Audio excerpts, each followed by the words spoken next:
Allez, ça tourne.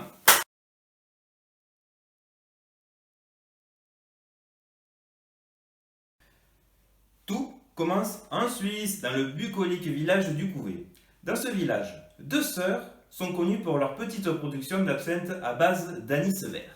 Mais les deux sœurs en Rio, puisque c'est d'elles dont il s'agit, voient plus loin et pensent sérieusement à faire passer leur absinthe à un stade industriel. Nous sommes alors à la fin du XVIIIe siècle, et c'est là qu'intervient le major Daniel-Henri Dubied, qui se rapproche des deux sœurs en Rio et acquiert la fameuse recette de cette absinthe à base d'anis vert. Lui va être en mesure de faire de cette petite production quelque chose de plus grand. Et donc, c'est en 1798 qu'il fonde sa première distillerie à Couvet, la société Dubied Père et Fils. Seulement, il y a un petit problème, car notre major est un négociant en dentelle, et par conséquent ne connaît rien de cette science de la distillation.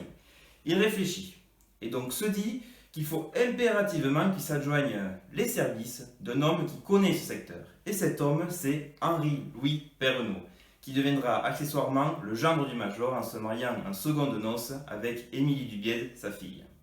Et coup de bol, le succès est là. Le tandem Dubied-Perrenot marche à tel point qu'Henri-Louis crée sa propre fabrique en s'associant avec un des fils Dubied.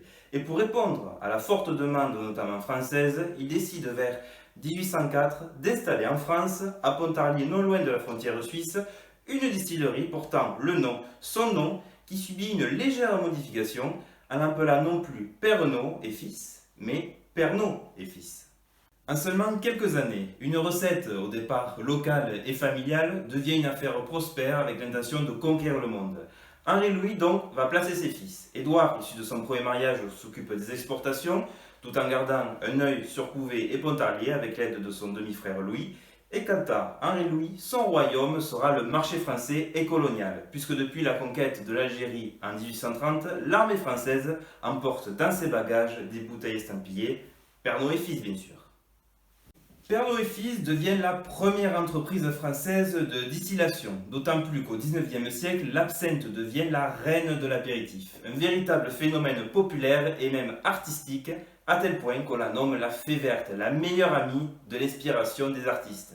Même Manet et Picasso immortalisent la bouteille Pernod et Fils dans leurs peintures. Mais après les moments heureux de prospérité viennent les moments de péril. L'âge d'or de l'absinthe est passé, conséquence des campagnes terribles que mènent les ligues anti-alcooliques. Ces dernières font de leur dire sur des études qui auraient démontré la nocivité de la distillation. Et revers de la notoriété de l'entreprise, une expression se propage à l'époque. Un jeu de mots qui dit que Noé sauva nos pères, mais l'absinthe perd nos fils. Tous les amateurs de bons mots apprécieront, je pense.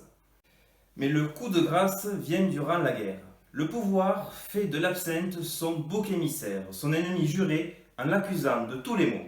Et c'est par un décret-loi de 1915 que le Parlement interdit purement et simplement la consommation d'absinthe, et pour la société Pernod et Fils, c'est la fin d'une époque. Leurs locaux sont transformés en hôpital militaire pour devenir en 1917 finalement une chocolaterie.